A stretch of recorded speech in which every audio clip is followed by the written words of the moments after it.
Good morning, people of the internet. You're listening to Debi Radio 79.5 FM, a podcast where we discuss the movie Grosse Pointe Blank 1 minute at a time. I am your co-host, Hugh David. And I'm your other co-host, Dev Sodiger. And on today's show, we're going to be looking at minute 16 of Grosse Pointe Blank. And joining us on today's show, and joining us for the rest of this week, and in my case, live and in person, is Catch You Later. Hey there. So, this minute opens with Martin discussing with Dr. Oatman the dreams that he has been having about his high school love, who we only know of as Debbie at this point. And it goes through to him finally getting some advice from Dr. Oatman, some concrete advice about next steps in what he should be doing here. Yep, absolutely. And we've talked before on the show about Arkin and his sort of the way the role he's playing is almost exactly the kind of role the way we would have imagined him doing it, but it's nothing like the character on the page. And that's one of the things that I still find fascinating about this particular exchange here between him and Martin, because one thing we did say is that the character as written seemed a lot more father figure like, almost in an action movie sense, where he sounded almost like a late 70s Clint Eastwood kind of character, or Dr. Jacoby from Twin Peaks, and it was very Dr. Jacoby, yeah. And at this point, this exchange at this point, I think, is where it really starts to hammer home that Martin maybe is looking for a father figure unintentionally, but actually Arkin has no interest in being one whatsoever. And I think given what we know about Martin, given what we know about Martin later on, or what we find out about Martin and his home life later on, I suspect he wouldn't even be able to conceive of this as being the kind of thing that a father figure would need, given kind of the level of dysfunction that we see in what we can interpret from his home life as a child, right? The absent alcoholic father, and the not entirely all there mother. I'm not sure he'd even know to think of this in that context. No, I don't think he does. I think he thinks this is a what's the word I'm looking for? I feel like he thinks this is an easy solution, right? You know, you go see the doc. The doc tells you what you should believe and understand, and that's it. I can go back to work now. Yeah, like too many people I know with therapy. Yeah, it's definitely, he's kind of following the steps in some self-help guidebook kind of a thing. I'm not even sure he's doing that. I think he read a book on a plane. like because he was talking about this guy. He's talking about Oatman being a bestseller, right? Yeah. I think he just read one of the books and went, "Hey, this is the guy who can help me. This is an easy fix, right? I'll have a couple of sessions, pay him some money. It's all good, Whereas everyone else around him is like, "What's going on with you?" So yeah, I think it's an interesting exchange. It's I don't know. I've most of the therapy I've done personally has not been as traditional as that, and so it's kind of interesting to see someone clawing away at what they think it should be delivering, and seeing the professional recognizing that the person in front of them actually has no clue as to what's going on, how it's supposed to go, what they want to do, and they keep not listening to him. that frustration, that tick in Arkin's head where the vein is, right? Like whether that's made up or not, I don't know. But that tick is just, the frustration he's going through is absolutely fascinating. But Catch, what's your take on it? I was looking at it a little bit filmically, which is not a word, but so that's what I was doing. But something that really struck me in this is the lighting. And how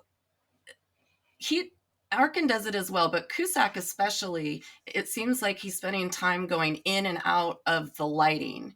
And that was intriguing, along with the chair, being much lower than the desk or the doctor's chair.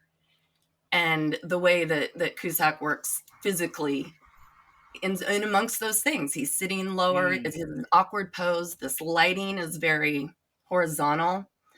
I don't know. That was just some of the things that I noticed, especially the line, "We only gonna have half a sesh," and then the eyes, like, sit down. Yeah. What do you think's the reason for the chair? I think it's, psychologically, it says a few things to me, but I think it really is to bring him down a little bit. Not like, I want to bring you down, but like, just bring him down a little bit from himself and let the doctor be a little bit more prominent, because that's supposed to be who's guiding him. But he's worried about his lighting. Yeah, no, that's true. I think this is something we notice in other scenes in the film as well. John Cusack does actually, or Martin Blank seems to spend a lot of time actually in the shadows. And this is one of the few scenes where really there's a spotlight on him in a kind of eerie way, because Dr. Oatman is the one who's backlit. And John Cusack is the one that's full in the intensity of the light from whatever window suddenly doesn't seem to have slats.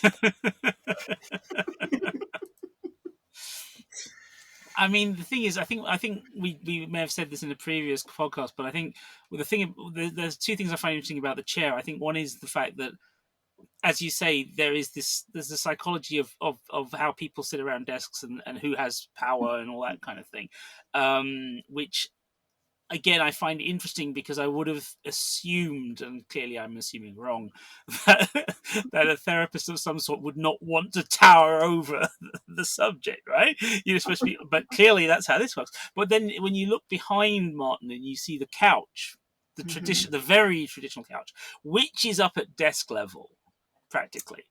Yeah. Then you realize that maybe this is a choice he's made, Martin being Martin, because if he sits on that, if he takes that point in the sofa, he's too vulnerable. He can't react to the door behind him, right? And we know he's got a thing about having his back to the whole thing about which angle can someone attack me from. So I think he's taking a compromise here. I think he's grabbed the chair, and as a compromise and then realized, oh wait, this puts me down below him. And so everything else he does is almost is partly compensating for that. So, Catch. Yep. How did you first see this movie? Ooh, I saw this movie at the movies. Oh. Yeah, like we used to do. Screen. I did. It was amazing. This may be one of the very few movies that I watched, took a bathroom break, bought another ticket, came back and watched it again. Oh yeah, amazing. There's this one, there's the Full Monty, and maybe a few others, but yeah, this movie it grabbed me.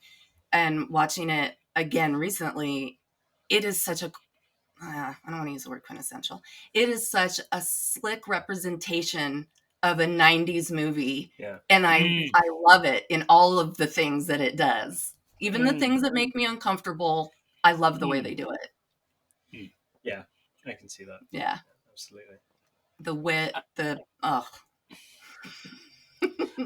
think as we get further away from the 90s, I feel like this is a better vision of what those sorts of movies it's based on were doing than the original movies.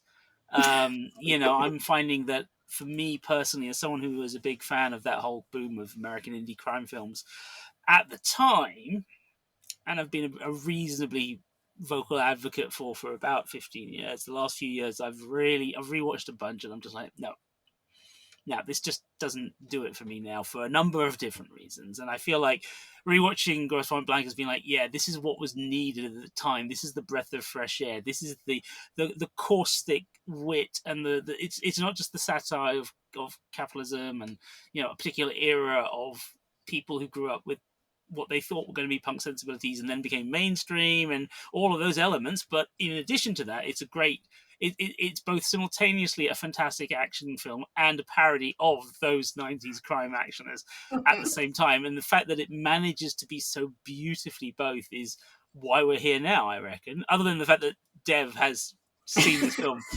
more times than his dog has had hot dinners, I'm sure. But but have you seen it? How often have you seen it since? I mean, I love the fact that you did what I haven't done in years, which is go back in and see it again. That was so cool. But how often have you seen it over the years, or is it one of those films that just lives in your head rent free? I think it pretty much lives in my head. I don't know the last time I had actually sat down and watched it through. But I know that when discussing any movie, there's always something that'll pop up, and it might be small, but there's something that'll pop up in reference to this. And I think this has aged pretty good compared to, like you said, some of the things you really liked, and they haven't aged. They've aged uncomfortably. Yes. But this, I don't know. I love it. It's shiny. Well, that's the other thing, isn't it? It's one of the last films. The internet has rendered almost moot the old way we used to find each other as fans, when you would say a bit of dialogue, and if someone went and responded, you knew they were a fan of the same thing, right? This is one of those few films where I find that still happens. Mm-hmm. You say a bit of dialogue from it, and if they know the film, then they come back. It's not many other films these days, because the quotes are meme to death. They're all listed on IMDb. You don't have to go far for them. But I think, this is one of those films that lives in the hearts of the people who love it. I don't know anyone who doesn't love it. That's a good point. I've just realised. I only know people who have seen it and love it, and people who've not seen it. Yeah, those are the two camps that I can think of as well. And actually, funnily enough, I got Pyro to watch it as well. Oh, yay! And Pyro was just literally messaging me as they were watching it. This is great. I would love Pyro's point of view. Well, we might see if we can get them on. Yeah, it's another one of our teammates. Yeah. And, cool. Another derby skater, yeah. Yeah. Excellent. Yes, let's get the views. Let's get the viewpoints. There is so much to be said about the film, and that's why we're doing this podcast. I mean, coming back for a moment to Oatman and this conversation, as you have mentioned before, Dev, this is the introduction of our podcast namesake, Debi, but of course virtually, as in her name, not a person. Do you want to speak more about that? Yeah, so obviously, Martin is mentioning that, he's continuing to dream about this person that, he is apparently obsessed with, in the words of Dr. Oatman, and that we later find out, he hasn't seen in 10 years, and obviously will become a major part of this story. But you get the sense, I think, from this conversation that this is a conversation they have all the time. And they very, very quickly move away from revisiting that, rehashing that, into this other dream that he's had, which forever changed my perspective on the Battery Bunny. Because, the Battery Bunny is just a classic, right? Even in the UK, we had the Duracell ads with the Battery Duracell Bunny, And he's talking about, Dr. Oatman is talking about how this is a depressing dream that, it has no anima. I love the use of that word. Yeah, and it's so true. And as soon as I watched this film and thought of it that way, all of a sudden those ads become very depressing. But this is the thing, isn't it? It's also, there's an intellectual level here that I find interesting, because we haven't really discussed this. We've talked about Martin as someone who obviously went to high school and, then went to the military and got trained that way. So he has, education in a number of areas. And we talked about the kind of almost, I suppose it is intentional, but then it's almost like the class difference between him and Grosse, right? It's, there's even though they're both ex-military and they obviously work and move in the same circles, there's very clear distinctions in how they dress, how they talk, and so forth. But when he's dealing with Oatman, of course, is an intellectual. He is educated. He will use a word like anima. What I like about the film is the film then doesn't stop to go, and let me explain this for you in the audience, because you don't know. The movie's like, yeah, we know you get this. right? And if you don't get it, you'll figure it out. Don't worry about it, right? It's just it completely cements who Oatman's character is, as well as allowing us to understand that, you know, the degree to which Martin himself is educated, because Martin doesn't blink an eyelid either. Yeah. You know, he gets it. He may not agree with it, but he gets it. And I also like the fact that this whole idea. so we're in dreams here, right? And this is definitely the point at which I have no idea what Oatman's degree actually is in, but he's clearly as interested in Jung as he is in Freud, because, you know, he's not going to go into the obvious things about Debi and all that. And when he gets to the bunny, he just dismantles it completely. Like just straight away, just tears into this thing, just like one sentence, bam. Like you say, Dev, he's probably done this conversation with him before, but it's this whole idea of, do you not understand why that is a problematic dream? If you were dreaming of yourself in that role or linked to that role, do you not understand the problem? You know, it's such a basic read, but it's straightforward, non-sexual symbolism. You know, it's what Jung would have, you know, it's basic stuff for like. But I love it. I just think it's so beautifully written and so tight. It's just, yep, here we're out and we're gone and we're on to the next one. And that's the thing with this film, isn't it? Is we are discovering how much is packed into every 60 seconds. You know, when the director said, "Oh, I wanted to edit this down. I wanted this to be lean." It's remarkable what he's kept in. Yeah. No, absolutely remarkable.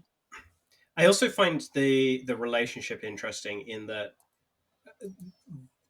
they're both interacting with each other as if they are, you know, kind of familiar with the terms that are being thrown around, right? Mm-hmm. Yes. And you stop and you think about it, and Martin never did go to further education. He never went to college.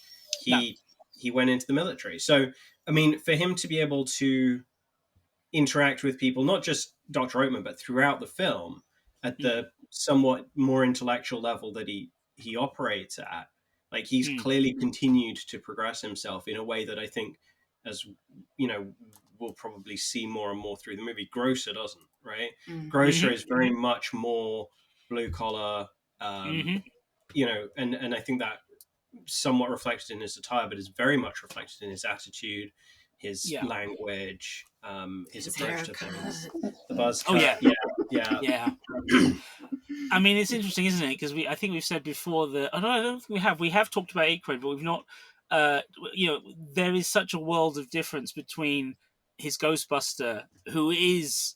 You know, the funny thing about the Ghostbusters is the way they are all intellectuals playing at being blue collar. Right? Yeah. Where, you know, that's something that it's easy to forget until you go back and look at that first film and you remember that they are all, you know, these are people who should be out there trying to get more funding for the next degree, and instead they're trying to actually do something practical, which is half the fun of it. But it's a testament to Aykroyd's performance that, you know, who he is in Ghostbusters is so different to his version of the cop in Dragnet, to this guy here, and to Grosse, and he is, without a doubt, playing Grosse that way. You know, I see Grosse and I do not think of his previous characters. I think of, you know, Grosse as this guy who does these things. But you were saying about whether they, you know, knowing the language. I mean, my feeling is that Martin may have been through, if not therapy, counseling in the military. I suspect he's been there and done that. I'm wondering if it may be required for the kind of position he was in, right? Because I suspect for that kind of, you know, hitman, especially where you're out at long, you know, a long way from a network for extended periods of time to carry out something. There probably is some kind of psych eval when you get back to ensure that you're not going to go, you know, completely do all this. Well, yeah, maybe. Do what he's doing. I always feel like this is somewhat like sanctioned. Like, it doesn't feel like he's gone completely against the military in this. It's just he's left the military and he's taken those skills with him and he's kind of leveraging them in a way that he's probably maintained those contacts in the military, and they are somewhat accepting of still using him on occasion if it's required, kind of a thing. I mean, there's a whole. This is given it. This is. You know, we've talked about the fluidity of when this is set, given the tech and the dress and sense and all the rest of it. But there is you know, one thing that does position it where it's supposed to be in the late 90s is the fact that the word PMC is not, but the phrase PMC is not being bandied around. Private military contractors. That whole industry has yet to blossom because we haven't yet had the second Iraq War. So what we have here instead is a less than legal grey market, if you like, that then indulges in fully illegal activities, and as you say, may or may not be sanctioned to some degree, in the sense that certain people will know that this is. I mean, because this happens after every war. I mean, this is the thing, right? You get secondhand clothing stores full of stuff that was, before fashion got militarized. That's where you got your epaulette shirts and your heavy coats and all the rest of it, right? And I can remember in the 70s in England as a kid, like seeing stuff that I didn't realize until later on was a consequence of having the British military out in the Northern Ireland, because these guys would come back and demob out and then put all their stuff in charity shops and stuff, and just clear out the things they didn't want to have. And then when I became a student later on at university, I was like, oh, this is how this works, because I would talk to the guys who ran these stores, and back when army surplus actually meant that, not we've actually ordered from the same supplier and it's fresh and brand new.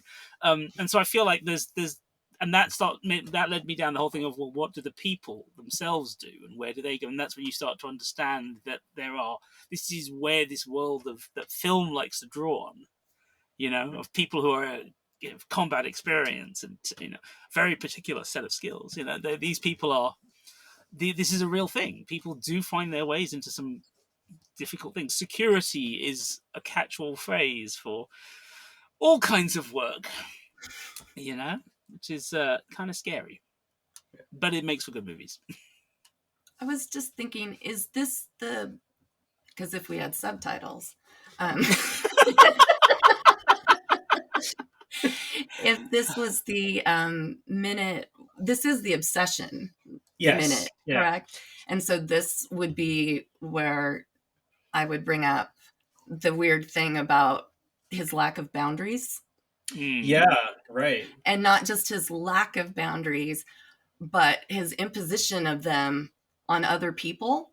And he just accepts that as part of, his whole being. I don't think it's just the job. I think from other interactions he has that everybody's kind of nervous around him. And this is before he was a hitman. That people's interactions with him tend to be very, okay, yeah, sure, great, nice seeing you. Like they just want to dismiss him. The Dr. Oatman wants to dismiss him, wants him to just go away. He meets a teacher at some point in front of the school who also just wants him to go away right away. Yeah. Just every time he tries to get into a story, she's like, okay, yeah, great, yeah, okay, so. And I find that he does a lot of that. And I think that's him putting himself in other people's places where he doesn't belong, and he doesn't understand that. And I think the only people he doesn't have that with really are Debi and Jeremy Piven. Yeah, Jeremy Piven's character, Paul Spiricki. Yeah. And that's kind of like the thing that he never really left that social group in his mind. Yeah. I mean, that's the thing, if you've made me realize that if he's when he was at school, we always hear from him what it was like to be at school, right? Mm-hmm. And it's only when he goes back to Grosse Pointe that we start to see how other people see him or saw him. Yeah. But again, we see it first through the eyes of the people who know him best and like him the most, right? But we still have that torturous thing of the reunion to go through, and it made me suddenly flash on the idea of him at school as being not quite the Christian Slater and Heather's Loner, but like verging on it, right? New wave hair, right? Not quite the Cure, but product in the black hair and like moody and staring at people and like thinking that he's actually okay, and when people like him, but actually nobody wants to be there with him. Like just no, this guy's a weirdo. We want to leave him be. Yeah. I think they sense that energy off of him, and I think he's probably always been that way. And recognized like as the incredibly gifted child. Yes, but not necessarily likable. Yeah, high IQ, maybe not so much EQ.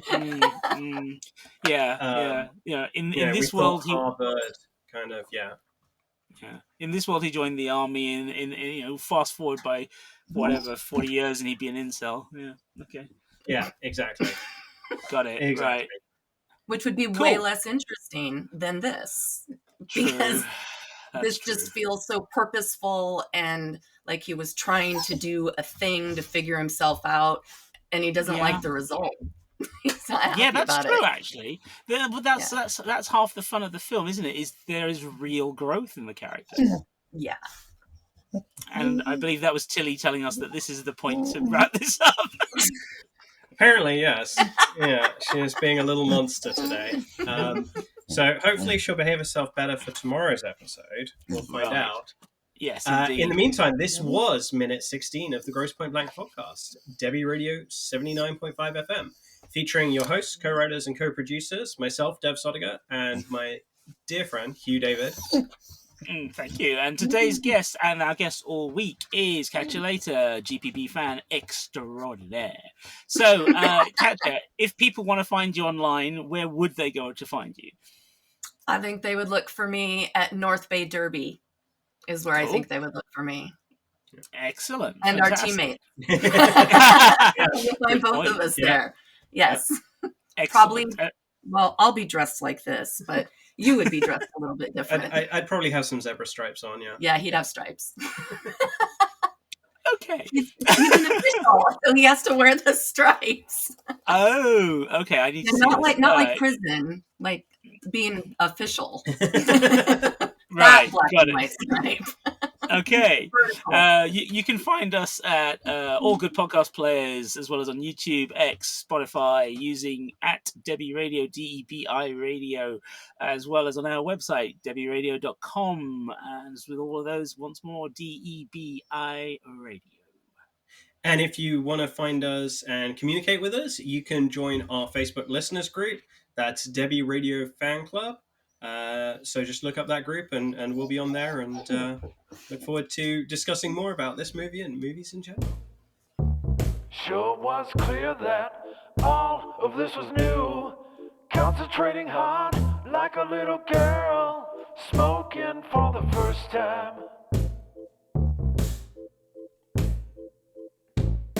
It wasn't a moment, it was a feeling.